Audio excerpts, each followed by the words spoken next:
Kalau sampai saat ini Tuhan memberikan kita suatu kesempatan, durasi singkatnya hidup ini, Tuhan punya tujuan yang mulia atas hidup saudara dan atas hidup saya. Maka kesempatan yang sangat berharga ini, seyogianya kita menyukakan hati Tuhan lewat kesempatan yang ada ini. Maka hari ini Bapak Ibu Saudara, kita akan melihat buah-buah yang akan kita hasilkan. Galatia pasal yang kelima ayat yang ke-22 sampai ayat yang ke-26. Tetapi buah roh ialah kasih, sukacita, damai sejahtera, kesabaran, kemurahan, kebaikan, kesetiaan, kelemah lembutan, penguasaan diri. Tidak ada hukum yang menentang hal-hal itu. Barang siapa menjadi milik Kristus, ia telah menyalibkan daging dengan segala hawa nafsu dan keinginannya. Jikalau kita hidup oleh roh, baiklah hidup kita juga dipimpin oleh roh. Dan janganlah kita gila hormat. Janganlah kita saling menantang dan saling mendengki. Bapak Ibu Saudara yang dikasihi Tuhan, Rasul Paulus memberikan satu penekanan bagi kita sebagai orang percaya, orang-orang Kristen harusnya memultiplikasikan Kristus dalam dunia ini.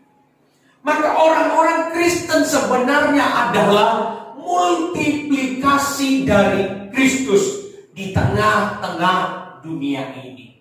Kita harus berjuang. Katakan amin. Amin. Berjuang, tidak ada pilihan. Maju terus, pantang mundur. Amin. Maju. Keburu kita melangkah. Sekali kita mandi, ayo basah sekalian. Saat kita berkata, aku mau menentukan pilihan menjadi Kristen, maka aku harus berjuang memultiplikasi Kristus dimanapun kita berada. Di tempat pekerjaan, kita memultiplikasi Kristus.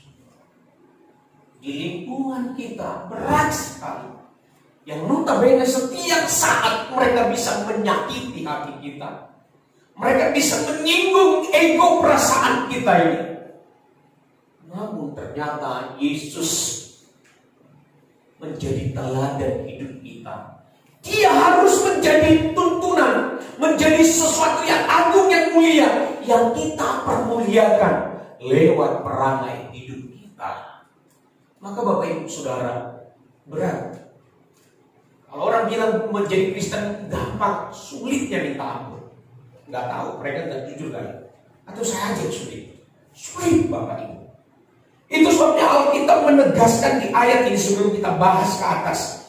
Barang siapa, ayat 24 dikatakan, barang siapa menjadi milik Kristus. Saudara milik Kristus apa milik iblis?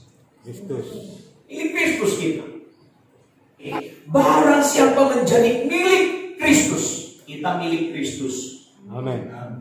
Bukan lagi milik kita sendiri. Bukan lagi milik. Berat ini. Karena kita punya keinginan, punya hobi. Hobinya kadang-kadang kalau masih baik sih, masih benar sih, isukin. Ada orang bapak-bapak suka hobi pelihara burung. Ini masih positif, ya kan? Pelihara burung setiap pagi hiburannya burung. Oh gitu kan? Dia rasanya sukacita kalau main burung. Tapi ada orang hobi main judi. Kalau nggak main judi rasanya dunia ini rontok. Ini yang hobi kurang ajar. Ya kan? Ada gitu. Sekarang hobi main judi agak keren loh. Keren katanya. Terlihat lebih santun. Karena judi online. Pak Mama atau Mama tidak main judi ya. Kalau ini kita mesti bentuk satgas penanganan perjudian. Udah minggu lalu sudah sampaikan. Kita bentuk Densus 88, Pak Isa ketuanya. Ya kan, bagian meringkus para pemain judi. Ya kayaknya Pak Isa juga harus mulai deteksi. Ini cuma gitu ya. Ada hobinya main judi. Gila benar. Kalau orang sudah hobi kadang-kadang lupa dengan istri. Istri baginya membosankan. Apalagi kalau dicerewetin. Tapi saya berharap jemaat GSKI Golden Gate harus berubah. Katakan amin. Yang hobinya tadinya nggak benar, sekarang harus bertobat. Amin. Setelah napasnya udah mulai kos-kosan, aku bertobat. Kalau aku bertobat, aku sungguh-sungguh aku nanti mau melayani jadi worship leader. Udah mau mati baru janji, aku mau worship leader. Saya siap Tuhan. Tapi malaikat bilang apa? Nah, udah terlambat. Iya kan? Udah terlambat, katanya gitu. Udah terlambat, sangat terlambat. Bapak Ibu Saudara, mumpung masih ada kesempatan, kita mau menata diri dengan baik. Amin. Dan harus bersedia berubah. Itulah Alkitab katakan, barang siapa menjadi milik Kristus, ia telah menyalibkan dagingnya dengan segala hawa nafsu. Hobi kita terlalu banyak seringkali. Karena hobi kita terlalu banyak, seringkali kita menggunakan tubuh kita ini seperti halnya bahwa tubuh kita adalah milik kita sendiri yang harus kita pergunakan sesuka hati sendiri. Padahal kita adalah milik Kristus. Kalau kita milik Kristus, harusnya lebih yang tadi lebih tepat itu. Suka-sukamu. Gini. Saudara harus nyanyi, saya dengar aja. Sungguhlah hidupku telah ditebus, amin, oleh kuasa darah yang kudus. Sekarang hidupku bukan milikku lagi. Apapun yang Tuhan mau lakukan, amin, apapun yang Tuhan mau izinkan, sama-sama, asalkan Tuhan ku senang, semua ku relakan, remnya dimuliakan. Suka-sukamu Tuhan, suka-sukamu Tuhan, suka-sukamu Tuhan, suka-sukamu Tuhan. Menjadi milik Kristus seharusnya perjuangan untuk memperagakan hidup, mati terhadap segala hawa nafsu. Mati di sini tidak seperti pohon yang telah ditebang, tiba-tiba tidak berhubungan lagi dengan batang, menjadi kering. Persoalannya mati di sini adalah suatu proses dari diri kita, sebab secara fisik daging kita ini masih hidup, tubuh kita masih hidup, kita masih punya keinginan, kita masih punya hawa nafsu. Maka mati di sini ada satu upaya perjuangan keras, berusaha, berjuang, mati-matian. Saudara yang punya hobi tadi, saya ulang-ulang. Saudara yang punya hobi main judi, berusaha meninggalkan itu berat, tidak mudah. Yang tidak main judi mungkin enggak masalah tuh. Orang yang merokok sudah terikat dengan rokok itu, meninggalkan rokok itu berat, sulitnya minta ampun. Orang yang sudah terikat dengan pornografi, meninggalkan itu sulit. Maka tidak ada pilihan Bapak Ibu Saudara, berjuang. Itu sebab dikatakan, jikalau kita hidup oleh roh, baiklah kita juga dipimpin oleh roh. Taklukkan hati kita. Saat kita berjuang menaklukkan hati kita di hadapan Tuhan, Gagal Pak Pendeta, gagal Pak Gembala. Bangkit lagi. Amin. Jangan sampai tidak ada action. Jangan sampai juga saudara berpikir nggak bisa lagi Pak. Memang sudah nasib saya begini Pak. Saya pun sudah digariskan menjadi orang-orang yang memang sulitlah hidupnya. Tuhan nggak pernah menggariskan saudara untuk menjadi orang yang sulit atau orang yang suka berubah. Saya sudah sampaikan minggu lalu, kalau Tuhan berikan kita napas hingga detik ini, Tuhan punya tujuan atas hidupmu. Katakan amin. Berarti ada rencana Tuhan, ada kesempatan bagi kita untuk berubah. Itu sebabnya Alkitab berkata, hasilkanlah buah. Amin.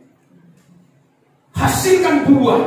Buah yang pertama yang mau kita pelajari dalam Galatia pasal yang pertama ayat yang kelima, pasal yang kelima tadi, ayat yang ke-22 dikatakan apa?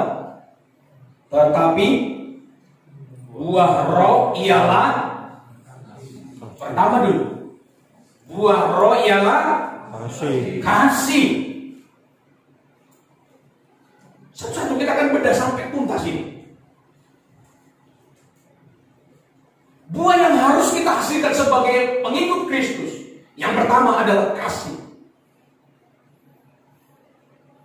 Saudaraku, kasih ternyata adalah suatu perintah dari Tuhan.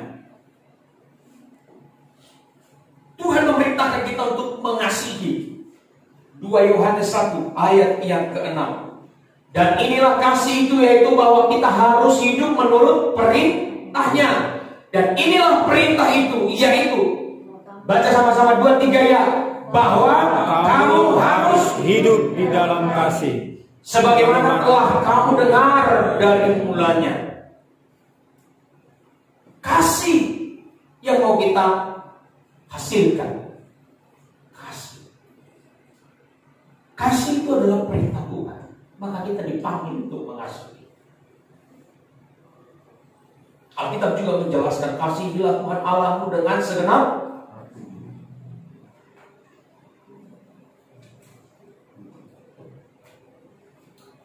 dan yang terakhir dikatakan, kasihilah sesamamu manusia seperti perintah. Menghasilkan buah yang pertama ini yang dinikmati oleh orang lain. Buah yang pertama apa? kasih. Kenapa kita harus menghasilkan buah yang pertama, kasih? Karena kasih itu adalah perintah Tuhan. Amin. Saudara menolong orang lain karena landasan kasih, bukan karena kehormatannya. Tadi yang di antara dikatakan, janganlah kita gila. Boleh gak kita terhormat? Saudara harus terhormat. Amin. Tapi bukan berarti saudara gila dihormati.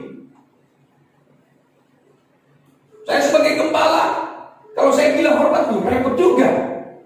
Pokoknya gembala itu pimpinan tertinggi. Memang benar, gembala itu pimpinan tertinggi kan. Dalam 5 jabatan gembala, Yesus saja disejajarkan dengan kan kira-kira gitu kan. Gembala itu nggak boleh pegang sapu. Bukan?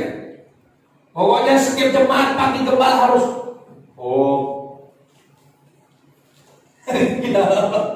boleh kan itu? Saudara harus hormati nggak gembala? Halo? Harus. Tapi saya bukan berarti saya harus gila hormat. Saya nggak paksa saudara Tony panggil om. Enggak. Saya panggil Eko nih. Kalau dia merasa karena saya panggil Eko dia lebih tinggi dari saya, ya urusan dia lah, itu kan gitu kan. Tapi dalam urusan adat ya dia lebih tinggi.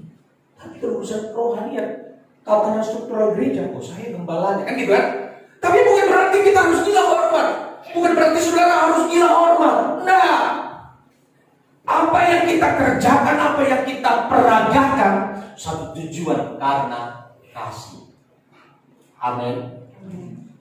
Orang lain butuh pertolongan saudara. Saudara tolong. Alasannya karena kasih. Suami membantu pekerjaan di rumah. Alasannya karena bapak-bapak, alasannya karena kasih. Jangan merasa terhina. Bapak, masa bapak-bapak pegang gelas cuci piring? Bede. Ini bapak ini tidak boleh. Bapak silakan di rumah saudara ini. Tapi kalau saudara datang tiba-tiba ke sini, bagaimana mana piringnya? Biar saya cuci. Ayo kita apa? Ya kan? Kalau di rumah silakan. Saudara bantu istri di rumah, saudara telah memperlakukan istri itu sebagai permaisuri. Saudara tidak terhina, terhormat kok. Saya tanya dulu ibu-ibu ya. Sorry ya. Oh, ada ibu-ibu yang muda ini. Mamanya Felis. Mama Felis, kira-kira kalau mamanya Felis bantuin ibu cuci piring di rumah, ibu merasa terhina kan? Terhina apa terhormat? Terhormat. Mama Felis nanti cuci piring. Enggak terhina kok kita. Saya juga cuci tadi pagi. Saya cuci gelas kok, saya cuci piring. Anak-anak masih tidur dulu, kayaknya kecapean mereka barangkali. Saya cuci piring. Saya nggak terhina. Saya merasa tetap jadi terhormat kok. Saya tetap gembala. Nggak tiba-tiba datang Pak Ishak. Pak, Om sekarang bukan gembala lagi karena sudah cuci piring. Enggak. Halo bapak-bapak, amin.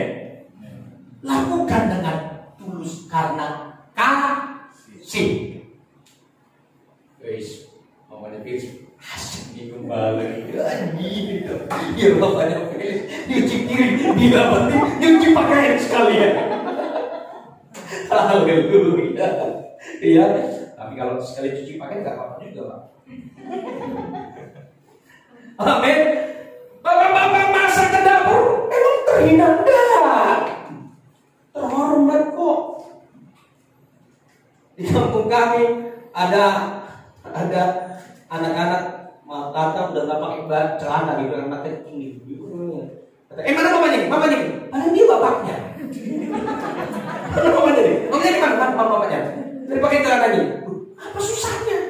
Orang istrinya lagi sibuk. Apa susahnya? Pakai celana anak-anak sendiri. Anak tetangga aja kita bisa rapikan pakaiannya kok. Masa nunggu-nunggu? Tapi bukan berarti kalau saya khotbah begini, ibu-ibu nanti langsung bilang, nggak dengar tuh Pak Gembala. Jangan dong, ini maksudnya bijaksana. Jangan bijak sini, ya bijaksana. Pak Gembala, kamu yang cebokin anak, kamu yang mandiin. Mami main handphone, update status. Statusnya lagi dipoto suaminya, sedang mandiin anak. Istri yang bijaksana, mampu menekan atau batuk sekali suami mengerti. Batuk kedua air minum datang. Batuk 3 kali suami ke dapur. Wah, ini repot kalau begitu. Ya, ibu di sini tidak ada yang demikian. Katakan amin. Amin ya. Amin, Bapak-bapak. Abelis. Ya, nanti cuci piring ya. Asik. Karena kasih. Bapak-bapak yang punya hobi yang mungkin tidak terlalu berdaya guna untuk mensupport keutuhan rumah tangga, hindari, tinggalkan. Alasannya karena kasih. Kasih kepada istri, kasih kepada anak. Jangan bebal. Udah tahu salah masih saja dilakoni. Ya ampun deh.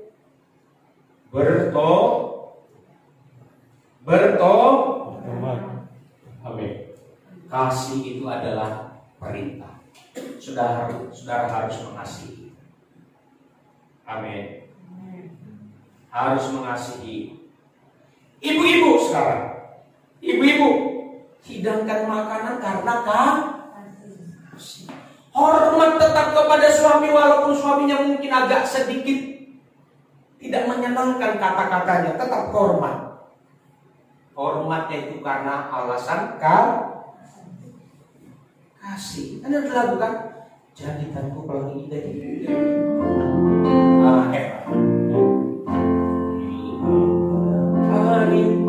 Hidupku.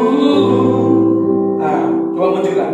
Ajarku lukis hatimu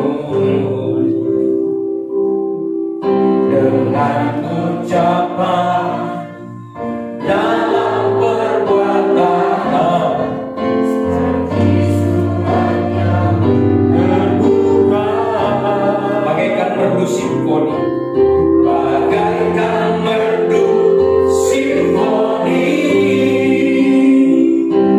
menyentuh setiap pribadi, membalut luka, kedukan jiwa, amin. Hadirkan suasana, refnya sama-sama. Jadikanku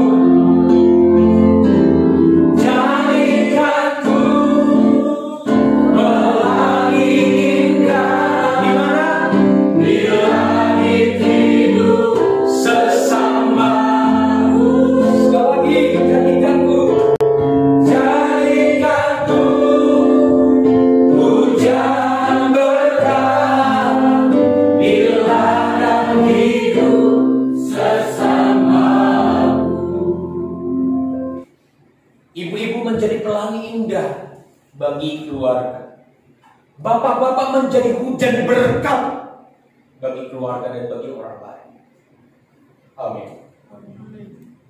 Hujan berkat. Maka bapak-bapak yang punya penghasilan, ayo pergunakan penghasilan itu dengan bertanggung jawab.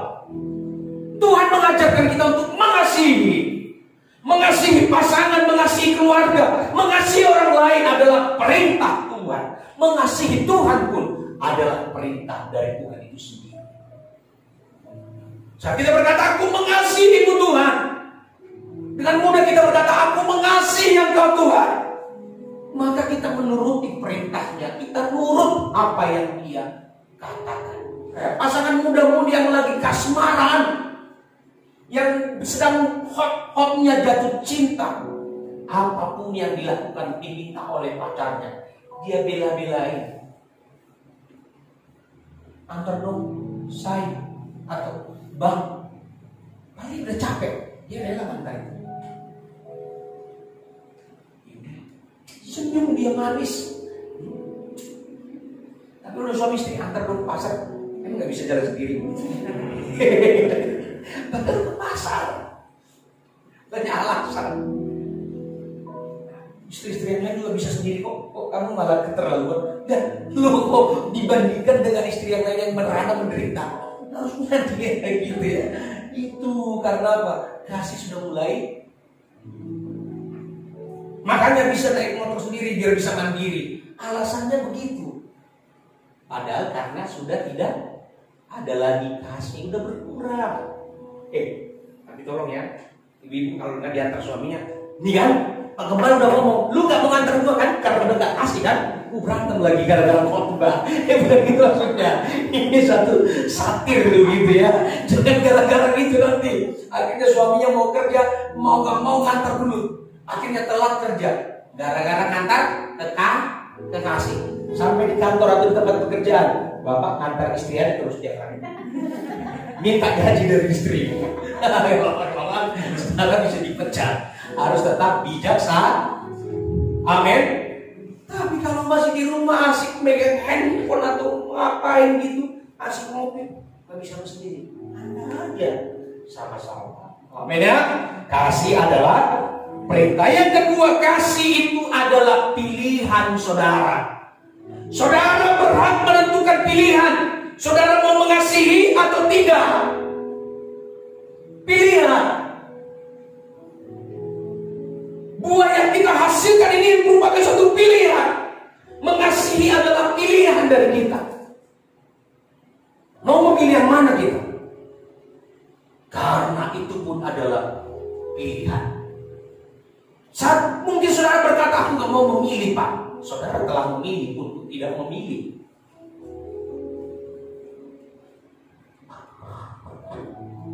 Saya mau katakan, kasih pun buah yang kita hasilkan yang pertama adalah pilihan. Saudara yang menentukan pilihan. Mau mengasihi Tuhan atau tidak adalah pilihan saudara. Mau mengindahkan keluarga, mempedulikan keluarga, menaruh perhatian khusus kepada keluarga adalah pilihan saudara. Mau melihat anak-anakmu melihat satu teladan cinta kasih dari papanya, itu pun adalah pilihan. Kita yang menentukan pilihan. Pilihan ada di dalam pilihan kita sendiri. Maka Bapak Ibu Saudara, buah yang pertama ini yang mau kita kemas ini adalah kasih, yang adalah pilihan saudara. Saudara menentukan pilihan mau melayani sungguh-sungguh karena mengasihi Tuhan adalah pilihan saudara. Mau mensupport pekerjaan Tuhan GSKI Golden Gate Jakarta karena mengasihi Tuhan, itu pun pilihan. Amin. Maka buatlah pilihan yang tepat, yang dimana pilihanmu itu menyukakan hati Tuhan. Halo jemaat Tuhan, tentukan pilihanmu. Jadi saya berharap nanti saat saudara dikasih tugas dalam pelayanan pengembangan gereja kita ini, saudara berkata, yes God. Ya Tuhanku, aku bersedia memilih karena aku mencintai Tuhan. Amin. Karena mengasihi Tuhan. Yang ketiga, buah yang kita hasilkan kasih. Mengapa kita harus menghasilkan kasih? Kasih yang kita pilih itu pun, kasih pun adalah suatu action, tindakan. Bukan hanya sekedar kata-kata belaka. Dalam 1 Yohanes 3 ayat 18 dikatakan, coba buka. Nah, 1 Yohanes 3 ayat 18.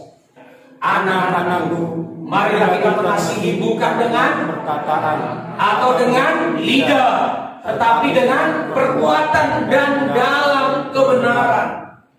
Kasih yang mau kita tunjukkan itu adalah suatu wujud nyata, tindakan, bukan hanya ngomongan.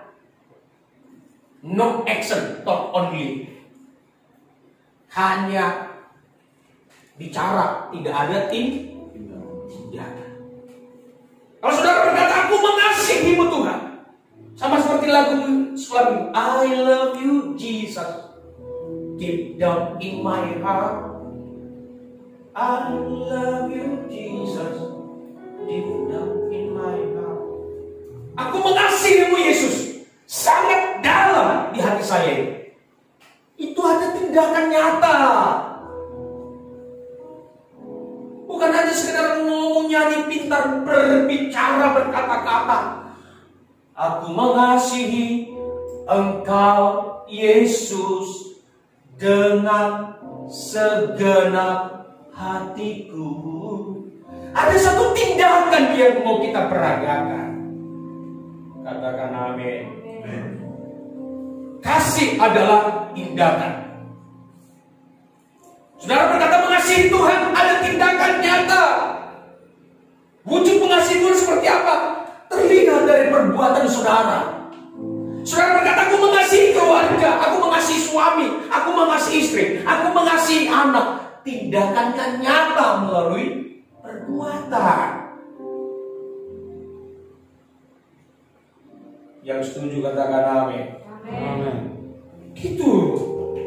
Maka saya katakan, saya harus ulang, menjadi Kristen itu sulit. Tapi tidak ada pilihan. Kita harus maju. Katakan amin. Amin. Harus maju. Maka semuanya harus kita wujudkan melalui tindakan kita. Aku mengasihi Tuhan, kita tentukan melalui perbuatan kita, perangai hidup kita. Yang terakhir, buah yang kita hasilkan adalah kasih. Kasih itu adalah komitmen.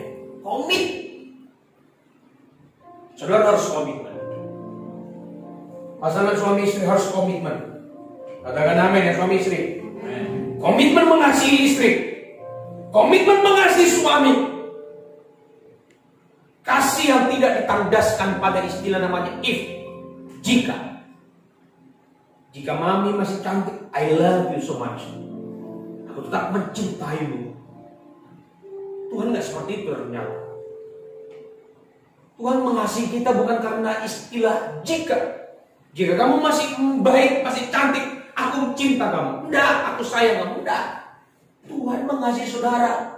Saudara dan saya kadang-kadang geradakan kok. Mohon maaf. Seringkali kok kita melukai perasaan Tuhan. Tetapi Tuhan tetap bersabar dan berkata, nah, aku menantikan kamu. Aku mengasihi kamu. Sini, mari dekat sini. Itu cinta Tuhan bagi kita. Kasih agape namanya. Nah, kita ini punya komitmen. Yang suami istri komitmen mengasihi pasangannya, katakan amin. Komitmen. Pasanganmu bukanlah manusia super sempurna. Tidak. Jauh dari sempurna. Dulu mungkin bodinya masih oke. Sekarang makin oke, Pak. Ya puji Tuhan. Ya kan? Ada orang sebelum menikah wajahnya geradakan, setelah menikah lebih cakep. Gitu ya. Ada orang sebelum menikah biasa-biasa, setelah menikah makin cakep kayak saya gitu ya. Saya setelah menikah baru saya temukan, saya masih kelihatan agak berseri-seri muka saya. Dulu kurus kering, bibir wangi, apa dulu?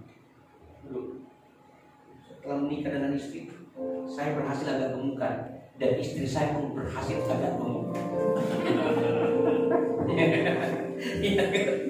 Ya kan, jadi gak ketahuan susah. Gitu ya. Saya lihat fotonya papanya Felis di FB, mamanya Felis Tuhan. Ternyata Pak Felis lebih ganteng sekarang. Dulu saya lihat dulu, kok mau mamanya Felis sama dia? Sekarang lebih ganteng dia. Ya kan? Berarti cocok pergumulan. Gitu ya. Jadi Bapak Ibu Saudara, jadi saudaraku, mengasihi adalah komitmen. Pasanganmu bukanlah manusia super dan juga bukanlah manusia sempurna.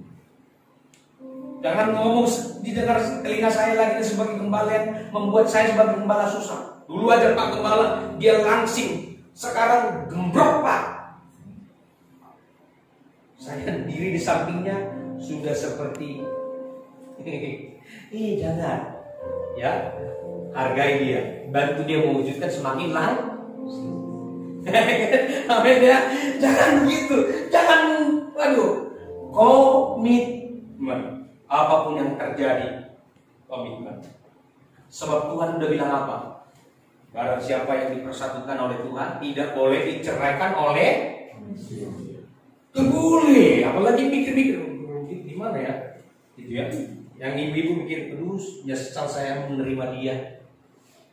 Nyesal setelah nikah bertahun-tahun. Ini mah bukan nyesal. Ini komitmen yang sudah mulai pudar. Nah, dulu Pak Gem nggak seperti ini Pak Gem. Aduh jangan ya. Komit. Bapak-bapak, ibu-ibu sama-sama katakan komitmen. Ulang dulu. 1, 2, 3. Komitmen mengasihi. Mengasihi adalah Bapak-bapak jangan bilang Pak Gembala. Please Pak Gembala. Dulu pacar saya sebelum jadi istri nggak pernah marah-marah. Setelah suami istri cerewetnya minta ampun. Bahkan bukan lagi biasa-biasa tapi tingkat dewa. Terpujilah nama.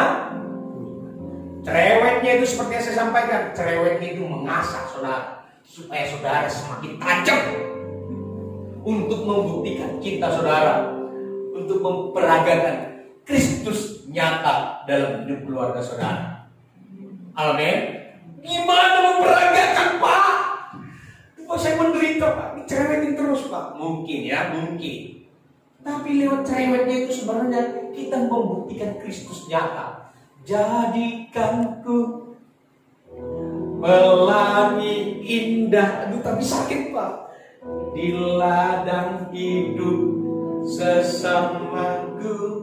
Sudah jadi pelangi indah. Tapi Pak diomelin terus Pak. Tetap kita memperagakan Kristus. Itu cerewet istrimu adalah pahat yang tajam untuk mengukir kita menjadi suami yang sabar, yang penuh cinta, yang membuktikan kasih kita adalah komitmen.